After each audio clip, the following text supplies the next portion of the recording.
નમસ્કાર દોસ્તો, school activities ઓફિશિયલમાં આપનું હાર્દિક સ્વાગત છે અને આવી ગયા છે નવા એક વિડીયો સાથે. દોસ્તો, આ વખતે મારા ક્લાસમાં ભેળ પાર્ટીનું આયોજન થયું.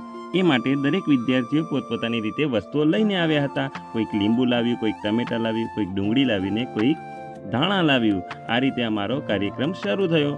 દરેક વિદ્યાર્થીઓએ ફરજ સમજીને પોતપોતાનું કામ શરૂ કરી દીધું, કારણ કે આ પ્રોગ્રામ વિદ્યાર્થીઓનો જ હતો. કેટલાકને તો ડુંગળીએ રડાવી પણ દીધા, પણ એની પણ એક મજા હોય છે.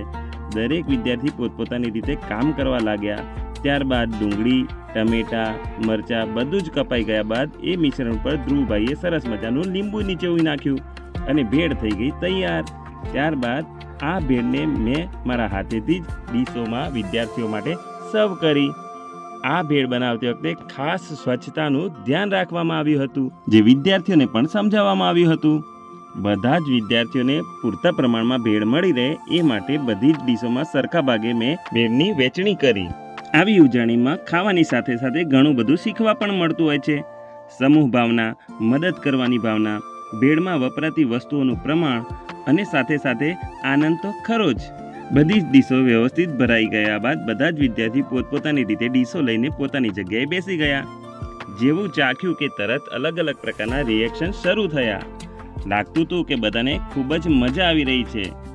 આજે તો અમારા ક્લાસમાં ધોરણ 6ના વિદ્યાર્થીઓની સાથે સાથે ધોરણ 5ના વિદ્યાર્થીઓ પણ આવેલા હતા, તેથી તેમણે પણ ભેળની મજા લીધી. દરેક વિદ્યાર્થીને ભેળ ખાવામાં ખૂબ મજા આવી રહી હતી.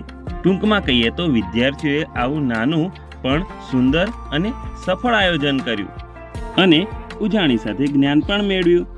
સમૂહ ભાવના કેળવાય એ આપણા વર્ગમાં મહત્વની બાબત છે. બધા જ વિદ્યાર્થીઓ સાથે મળીને આયોજન કરે અને સાથે ખાય, એનાથી વિશેષ શું જોઈએ. ત્યારબાદ ફોટા પાડવાનું કેમ ભૂલાય. દરેક વિદ્યાર્થીઓએ સરસ મજાના ફોટા પણ લીધા અને એવી રીતે અમારો કાર્યક્રમ પૂરો થયો. આવા જ અવનવા વિડીયો સાથે મળતા રહીશું. ત્યાં સુધી આવજો.